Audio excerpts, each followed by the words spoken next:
Bullying doesn't just happen in schools, online, or the playground. It's more prevalent in the workplace than you may think. Nearly half of all Americans report they've been affected by workplace bullying. Find out what you can do to deal with bullies in the workplace. Next on Living Smart.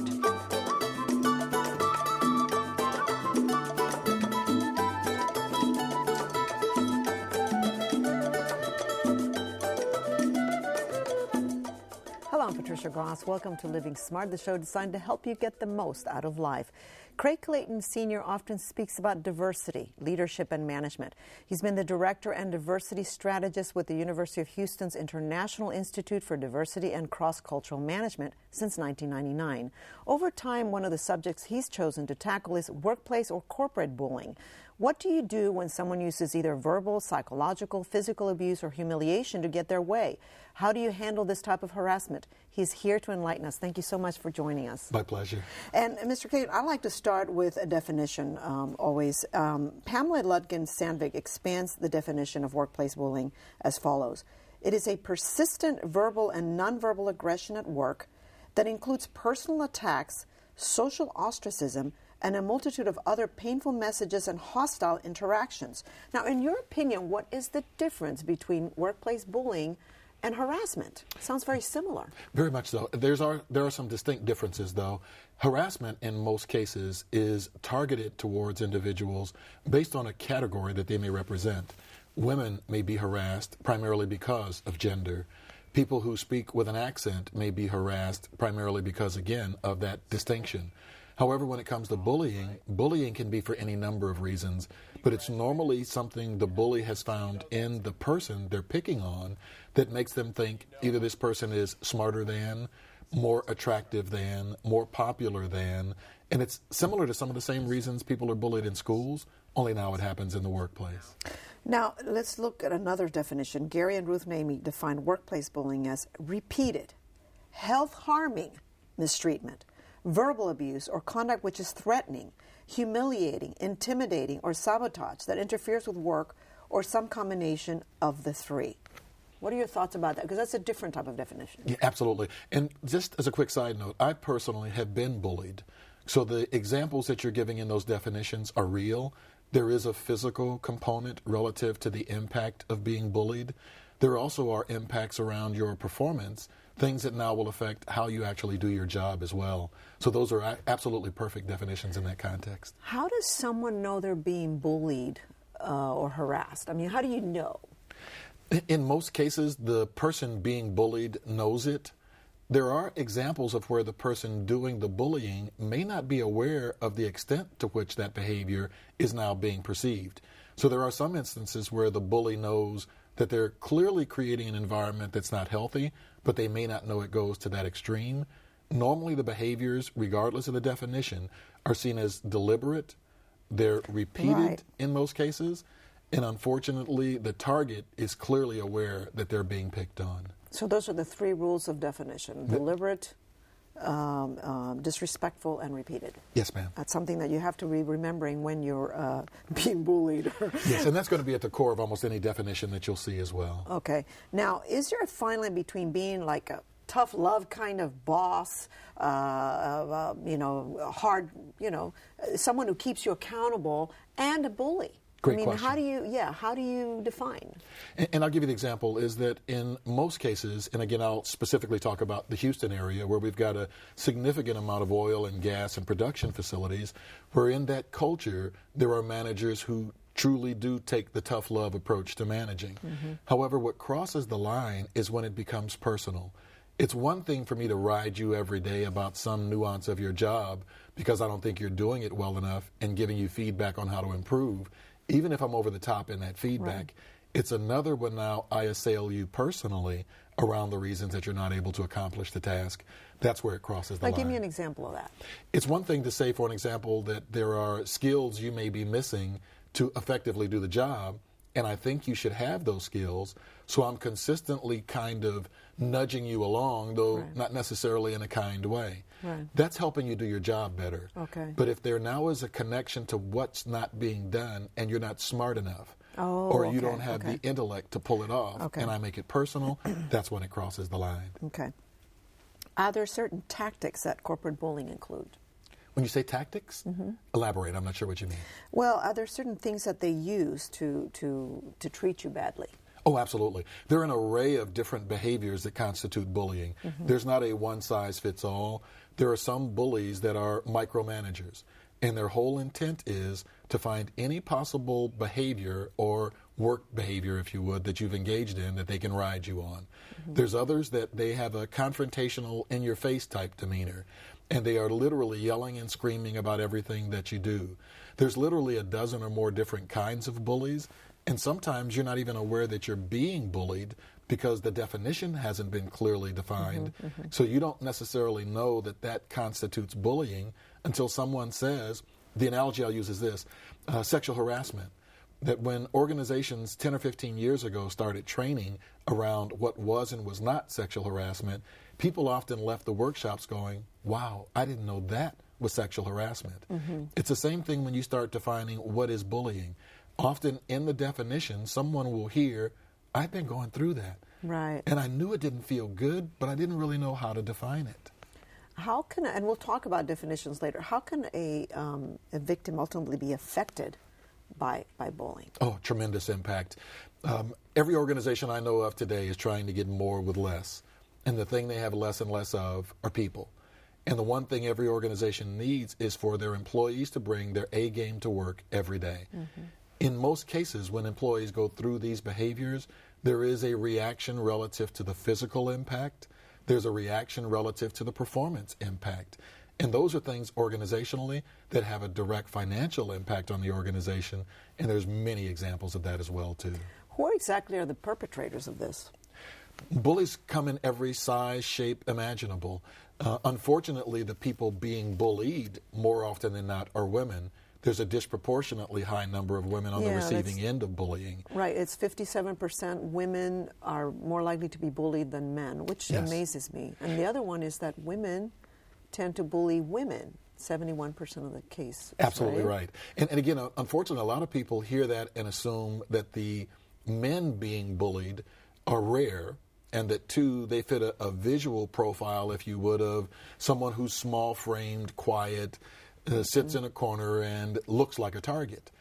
I'm 6'5", 270 pounds. I've been bullied, and I've had that bullseye placed on me. So one, clearly women are more likely to encounter the behaviors, but men are also getting bullied on a consistent basis in the workplace, too. Were you bullied in the workplace? Were you bullied in, in the military? Or Absolutely, in the workplace, no question. What role does race play?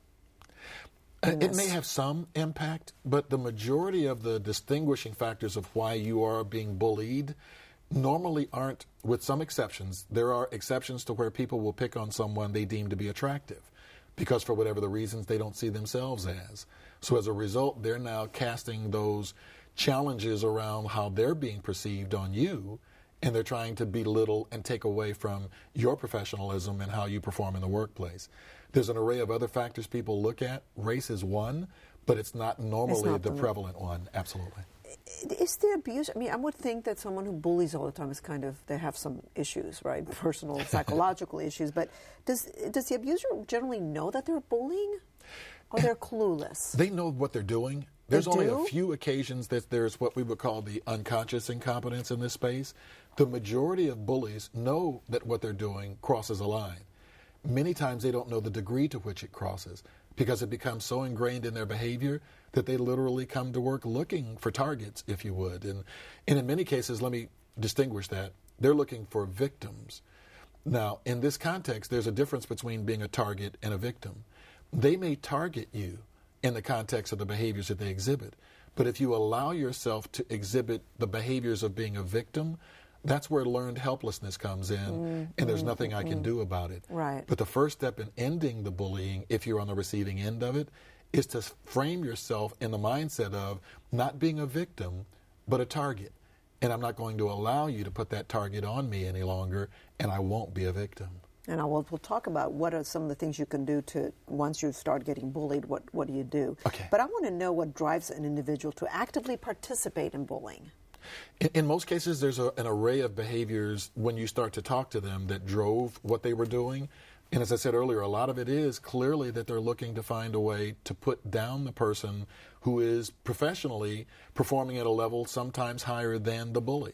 And they don't want that person to be seen as the person that is, in many cases, the heir apparent. Because again, most bullies are managers bullying subordinates, not peer-to-peer. There is some peer-to-peer bullying, but the majority of it is manager to subordinate.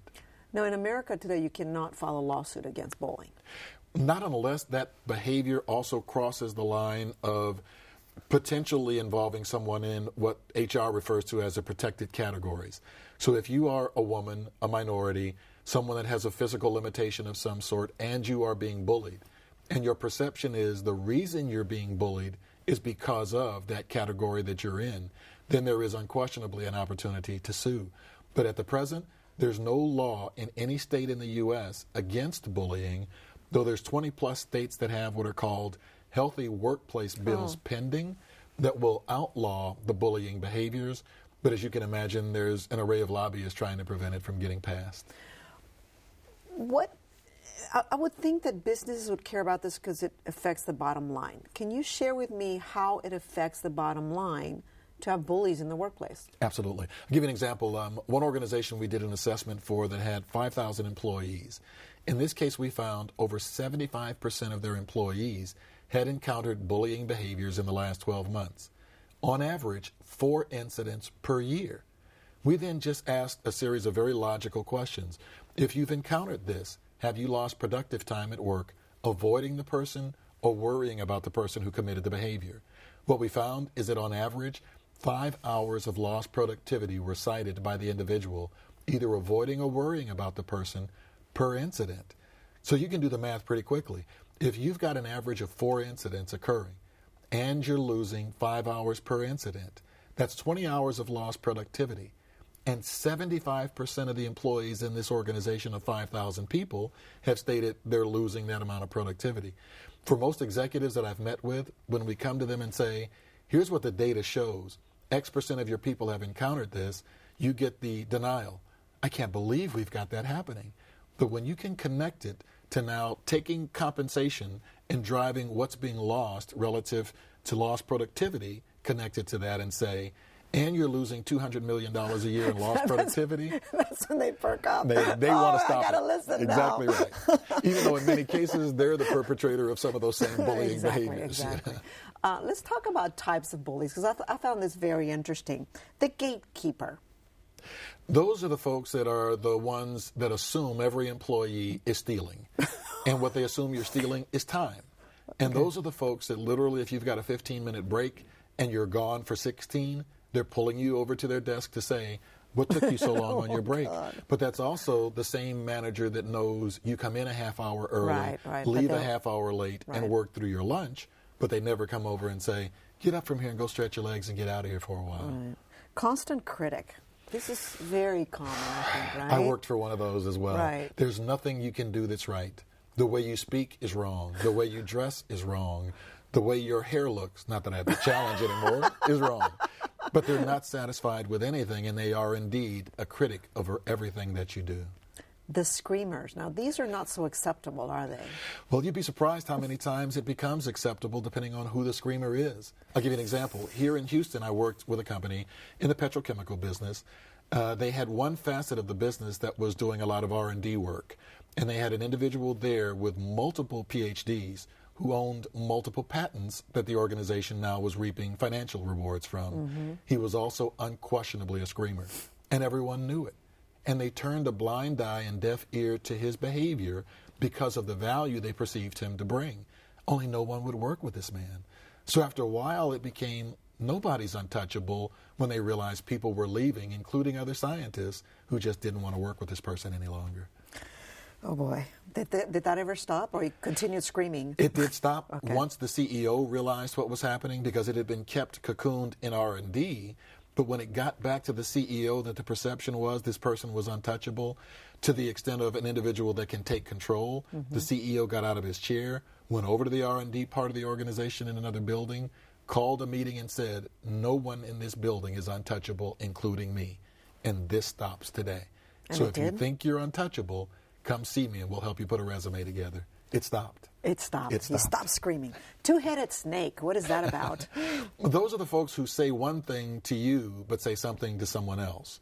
And they will make you feel as though they are supportive of your efforts, but in actuality, every opportunity they get, they're tearing down what you do, how you do it, and attempting to pull the rug out from under your feet. Oh, boy. Snoop. The Snoop. I can think of the individual that comes to mind with an organization in particular. Again, I go back to the production environment, where in this particular setting, this manager would literally spend half of his day watching his employees work from a position that they couldn't see him watching them. Mm-hmm. And his whole outlook was to see, what are you doing? Are you wasting time? Are you not doing something you should? Would call you into his office and ask you, why did you spend 15 minutes out at Building 2 at 10 o'clock this morning? Oh, boy. Well, how do you know I was at Building 2 at 10 o'clock? Well, he was peeking around the corner taking notes. I mean, a Snoop. That's Snoop, exactly. The ringmaster. Those are the folks literally that want you to jump through hoops. Mm-hmm. And they consistently are, in most cases, moving the target. And even if you jump through the hoop and succeed, their outlook on it is, you must have gotten lucky, so I'm going to hold a hoop up again and challenge you to jump another time to see, can you do it again, even though you've already proven that you can. Oh, boy. Manipulator. Wow, there's a lot of those out there, unfortunately. Those are the ones that literally will try to find every opportunity they can to take either a project, assignment, or opportunity, create a scenario where you can't succeed, and then will cite back to you the reason for your failure wasn't the scenario, it was your inability to accomplish the task. Mm-hmm. Queen syndrome. The queen bee. That's one that I've gotten into some heated discussions in some organizations about because I bet. The queen bee is by default normally a woman in a senior management position who often deems other women in the organization to be in need of help, but her perception on it is, I got here without help. Why should I worry about helping someone else? Mm-hmm. So as a result, they normally are more confrontational to other women and try to find ways, if at all possible, to belittle them because it unfortunately makes them look good. Now, how does bullying affect health? Oh, tremendously. I mean, when I was going through the bullying myself, I could unquestionably tell blood pressure issues were occurring. There were issues that were connected to frustration, anger, short-temperedness. I'd go home as a result of being bullied in the workplace and would now respond to my beautiful bride in ways that were clearly inappropriate, but I didn't realize the connection between what I had experienced at work that I was now coming home and taking it out on other people. And you told me about a story about a woman. Oh, yeah. There was a lady in particular who, brilliant, I'm talking geophysicist, multiple degrees. In her environment, she worked for a bully that was so confrontational in his management style that her words to me were, I come in 2 hours early and leave 2 hours late every day just to make sure I can do every possible thing he might want to avoid him having any reason to come to my desk.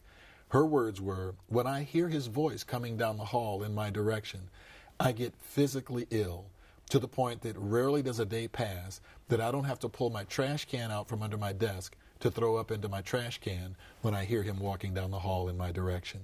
That's no way to live every day. That extreme. Absolutely. I hope she's not working there anymore. Unfortunately, she still is, and so is the bully. Oh, boy. So we need to talk about how to deal with that. Yes. Is micromanagement a form of bullying? Oh, absolutely. Why? That person that is the gatekeeper, the one that is meticulously watching every conceivable detail to find anything they can to assail you, is micromanaging. And in its essence, when you look at what the definition of micromanagement is, it's normally those people who will take every opportunity they can to manage every piece of what you touch and do, normally not because they don't think you can do the work, but they want to make sure that if you do it differently than they do, they have a reason now to call you on it. Mm. Let's talk about disarming a bully. What do we do to deal with this? How do you disarm a bully? There's two parts to that. Firstly, there's the how do you disarm it if you're the individual being bullied. But to me, there's a bigger picture coming up out of the weeds around what do organizations do to eliminate this environment that allows the bully to thrive. Firstly, on an individual level, the first thing you have to do is to take control. Because in most cases, the bullies aren't picking on you because of some profile that you have. Bullies will pick on people who they find they can bully. And if they get away with it when they begin the behaviors, they'll continue it. So the first thing is to take control back, to let the bully know that those behaviors will stop, that the context of what it feels like is uncomfortable. Because for me to tell you that I feel uncomfortable when you say or do something, I don't need your permission to tell you I feel uncomfortable. Now you've defined what's acceptable and not acceptable from a behavioral standpoint. You also have to give the bullies some options. To say to that person, when you called me out in the meeting because you didn't like a suggestion that I gave and referenced it as, how stupid is that? Firstly, I felt embarrassed when you said that. Again, I don't need your permission to tell you I felt embarrassed. But then there should be an option given that if you really felt that uncomfortable with something I had suggested in the meeting, one, to assail the idea as it's, from your perception at least, not valid is one thing. But to make it personal now crosses the line. I have no problem with your assailing an idea I bring up. But in the future, I prefer that you not take the personal attack in the context of how you're framing it. Now you've given them other options. And lastly, in that context, once you've done that, frame it as politely as you can. I've got another meeting to go to, and politely leave. Now, there are proven processes that you can use too, because everything you've said is verbal. Yes. It is not written and it is not documented. The That's person right. can say, you never told me this, I never knew this. So what's a proven process to deal with this? Great question. Two things. One, rarely does bullying only happen in private. In most instances, bullies will exhibit those behaviors in the presence of others. When you are on the receiving end of that bullying behavior, one, immediately note who was present. Secondly, document it. Because in any instance where you're being treated inappropriately in the workplace, it's to your benefit to document what's taking place. When you're on the receiving end of that behavior, take the time to take the notes around who was present, what was said, how did you respond to it, and develop, if you would, a track record that now when you do take this, after you're assuming again that it's not stopped, when you do take this to HR or someone that's appropriately tasked to resolve it, you've got a history of what's happened, not just the anecdotes that they can refute. Normally, they're not taking the time to make notes, and in most cases, the person with the notes is the one that they're going to believe.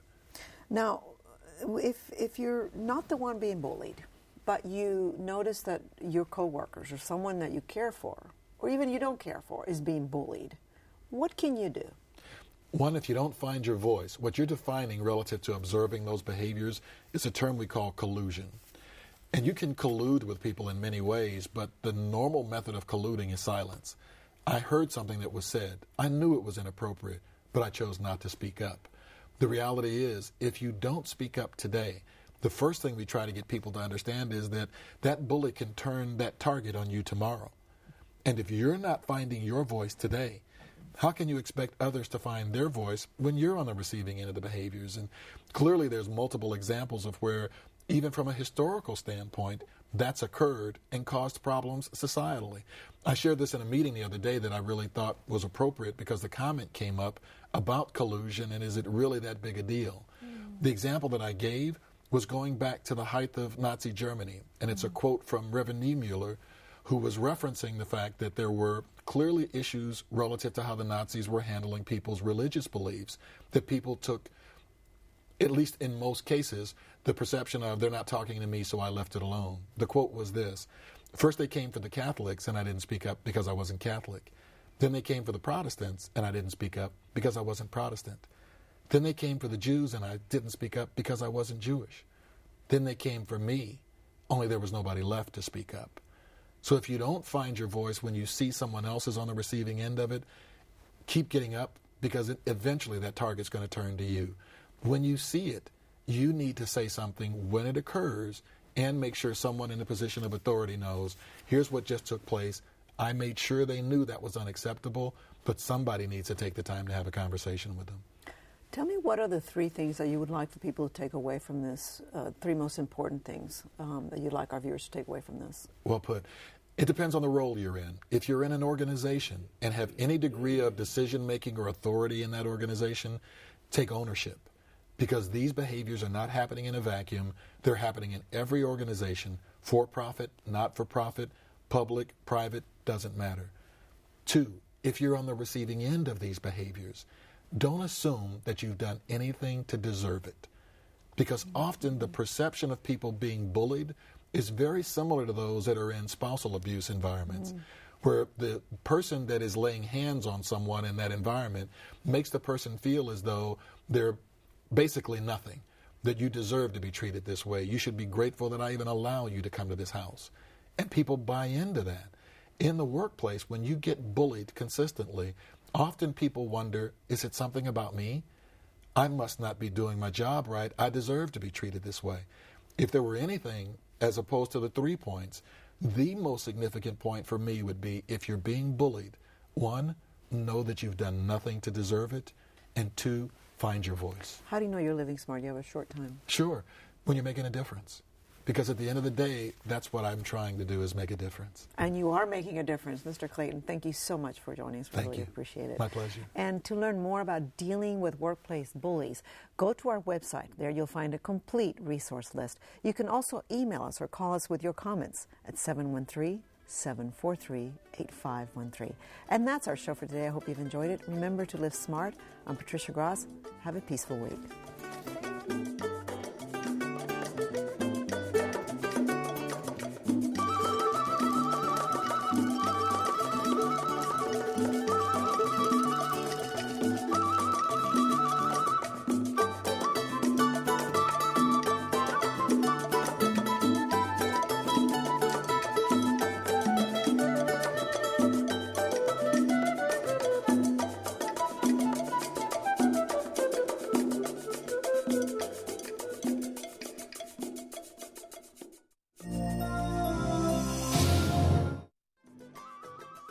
For a transcript of this program, send $6.95 to the address on your screen.